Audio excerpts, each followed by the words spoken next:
वस्त्र, मालूम है उनको मालूम है।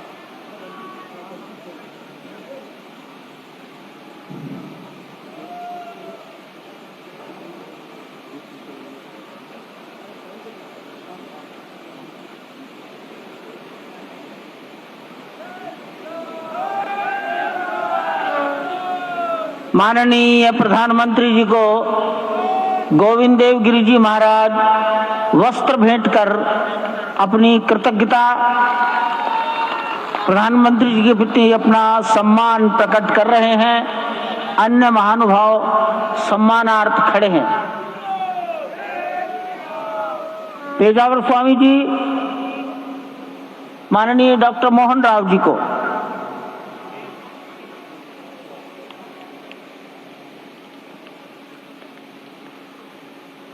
महंत दिनेन्द्र दास जी योगी आदित्यनाथ जी के प्रति,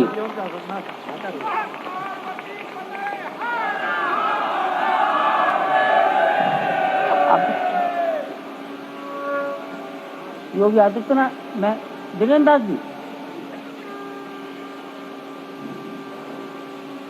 यही है।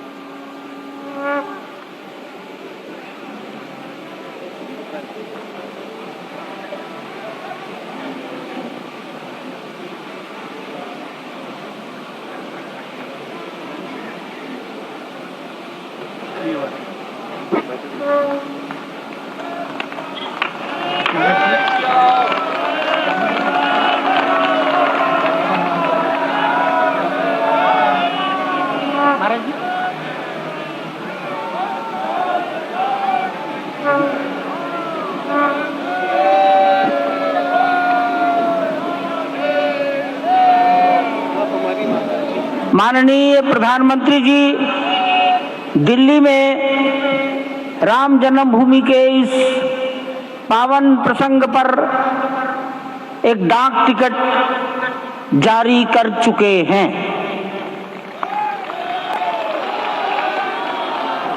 उत्तर प्रदेश सरकार की ओर से योगी आदित्यनाथ जी महाराज, माननीय मुख्यमंत्री, माननीय प्रधानमंत्री जी और डॉक्टर मोहन राव भागवत को सम्मान में 2 चिन्ह भेंट करेंगे।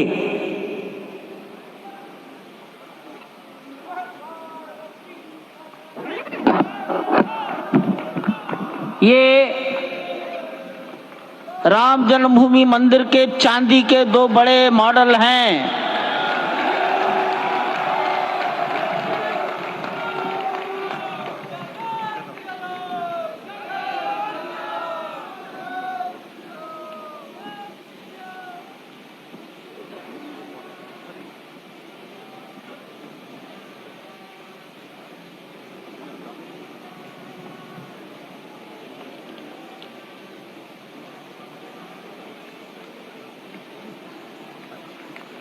पूज्य गोविंद देव गिरि जी महाराज मंच पर आएंगे और माननीय प्रधानमंत्री जी ने के बारे में अपनी भावनाएं प्रकट करेंगे।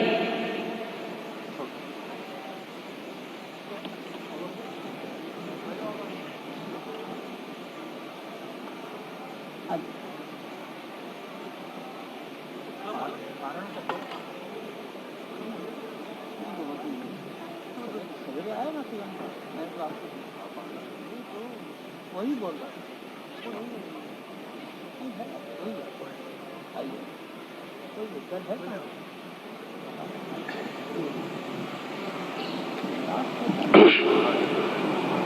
आपदामपहर्तारं दातारं सर्वसंपदां लोकाभिरामं श्रीरामं भूयो भूयो नमाम्यहम्।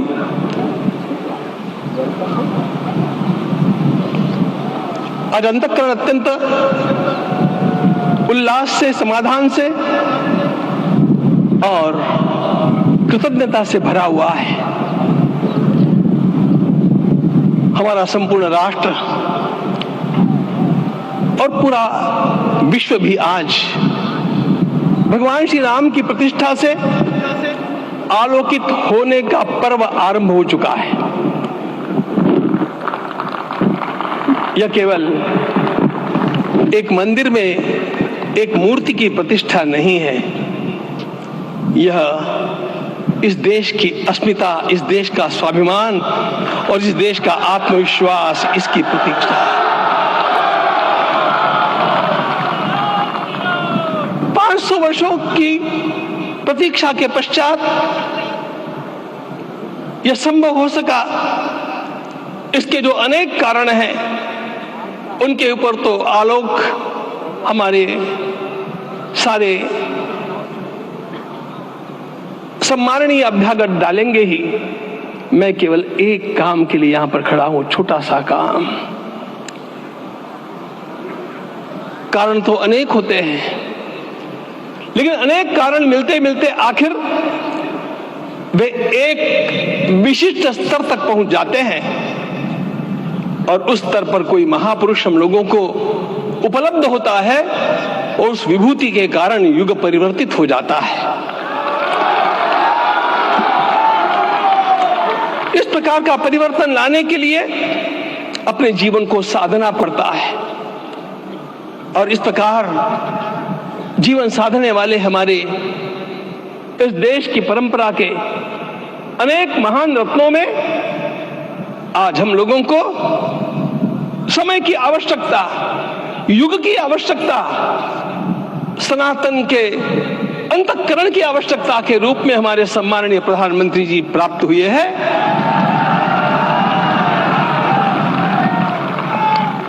यह केवल इस देश का नहीं, यह संपूर्ण विश्व का सौभाग्य है कि आज एक ऐसा राजर्षि हम लोगों को प्राप्त हुआ।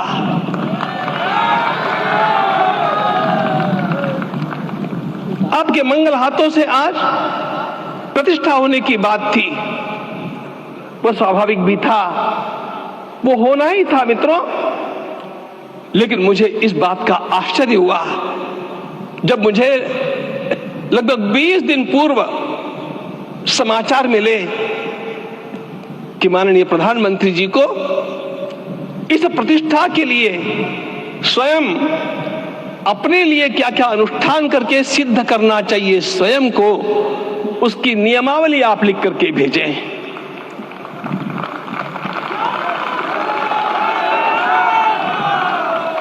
जिस प्रकार का हमारे देश का राजनीतिक माहौल है, कोई भी आकर के किसी भी समय कुछ भी कर्म करके चला जाता है, वो उद्घाटन हो चाहे पौधारोपण हो चाहे कुछ भी हो, लेकिन उसके लिए मैं अपने को सिद्ध करूं, इस प्रकार की भावना कहां होती है? यदि किसी ने पूछा तो मैं कहूंगा कि यहां होती है। भगवान श्री राम की प्रतिष्ठा करनी है। भारतीय जीवनादर्शों के सर्वोच्च आदर्श भगवान श्री राम है और इन समस्त जीवनादर्शों की प्रतिष्ठा करने के समान ही यहां की प्रतिष्ठा रही है। इसलिए एक महान विभूति को ऐसे लगा कि मैं अपने को भी साधूं। मैं कर्मणा मनसा वाचा, कर्म से, मन से और वाणी से अपने को उसके लिए शुद्ध बनाऊं, सिद्ध बनाऊं, और उसका मार्ग तप ही है। भगवद गीता ने कहा, यज्ञ दान तप कर्म न त्याज्यम कार्यमेव तत्। तप से ही विशेष परिशुद्धि होती है। आज मुझे आपको बतलाने समय अंतःकरण गदगद होने की अनुभूति हो रही है। मैंने तो कहा था, हम लोगों ने महापुरुषों से परामर्श करके लिखा था, आपको केवल 3 दिन का उपवास करना है। आपने 11 दिन का संपूर्ण उपोषण किया। हमने 11 दिन एक मुक्त रहने के लिए कहा था, उन्होंने अन्न का ही त्याग कर दिया।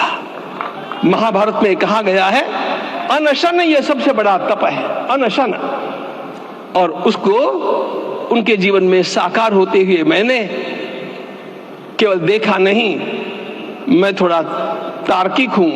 आपकी परम पूजनीय माता जी से मिलकर के मैंने उसको रिकन्फर्म भी किया था कि आपका ये अभ्यास 40 वर्षों का है। ऐसा तपस्वी कोई राष्ट्रीय नेता प्राप्त होना यह सामान्य बात नहीं है। वे इन दिनों में हमने कहा था कि आपको विदेश प्रवास नहीं करना चाहिए क्योंकि सांसर्गिक दोष भी आते हैं। विदेश प्रवास टाल दिया सांसर्गिक देशों के इस दोषों के संभावना के कारण, लेकिन दिव्य देशों का प्रवास ऐसा किया। नासिक से आरंभ किया, गुरुवायूर गए, श्रीरंगम गए, रामेश्वरम गए। इन सारे स्थानों पर जाकर के वहां के परमाणुओं को लेकर के और पूरी भारत माता के हर कोनों में जाकर के मानो वे निमंत्रण दे रहे थे कि आइए दिव्य आत्माओं, अयोध्या पधारिए और हमारे राष्ट्र को महान बनाने के लिए आशीर्वाद दीजिए।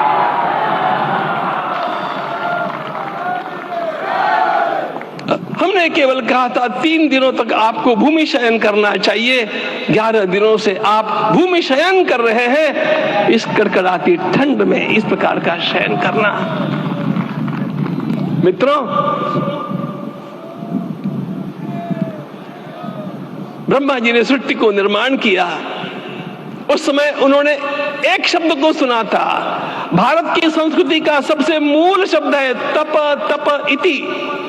हमारे पूज्य गुरुदेव के गुरुदेव परम गुरु कहा करते थे, कांची के परमाचार्य जी महाराज, तपश्चर। मैं जब भी उनसे मिलता था वे कहते थे तपश्चर। आज तप की कमी हो गई है और उस तप को हमने साकार आप में देखा। मुझे इस परंपरा को देखते हुए केवल एक राजा याद आता है जिसमें यह सब कुछ था, और उस राजा का नाम छत्रपति शिवाजी महाराज। छत्रपति शिवाजी महाराज। मित्रों, लोगों को पता नहीं है शायद, वे स्वयं जब मल्लिकार्जुन के दर्शन के लिए श्रीशैलम के ऊपर गए, 3 दिन का उपवास किया, 3 दिन शिव मंदिर में रहे, और महाराज ने कहा कि मुझे राज्य नहीं करना है, मुझे संन्यास लेना है, मैं शिव जी की आराधना के लिए जन्मा हूं, मुझे संन्यास लेना है, मुझे वापस मत ले जाइए। इतिहास का वो बड़ा विलक्षण प्रसंग है। उस प्रसंग में उनके सारे ज्येष्ठ मंत्रियों ने उनको समझाया और लौटा करके लाया कि यह भी आपका कार्य भगवत सेवा ही है। आज हम लोगों को उसी प्रकार के एक महापुरुष ऐसे प्राप्त हुए हैं जिसको भगवती जगदम्बा ने स्वयं हिमालय से लौटा करके भेज दिया कि जाओ भारत माता की सेवा करो। तुम्हें भारत माता की सेवा करनी है। मैं अपने को कभी श्रद्धा रखने के बारे में भावुक नहीं पाता हूं, लेकिन कुछ स्थान ऐसे होते हैं जहां पर आदर के साथ अपना मस्तक अपने आप झुक जाता है। ऐसा एक स्थान हम लोगों को उच्च पदस्थ इस राजर्षि ने जब दिखाया तो मुझे छत्रपति शिवाजी महाराज के गुरु समर्थ रामदास स्वामी महाराज की याद आ गई। उन्होंने शिवाजी का वर्णन किया, निश्चयाचा महामेरु, निश्चयाचा महामेरु, बहुत जनासी आधारू, अखंड स्थितिता निर्धारू, श्रीमंत योगी, श्रीमंत योगी, श्रीमंत योगी। हम लोगों को आज एक श्रीमंत योगी प्राप्त हुआ।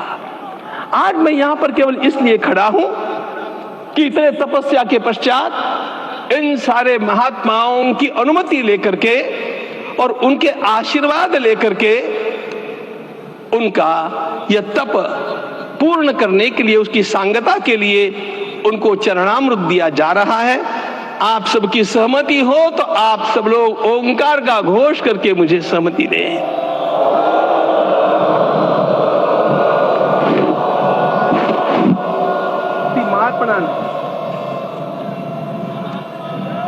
आ गया।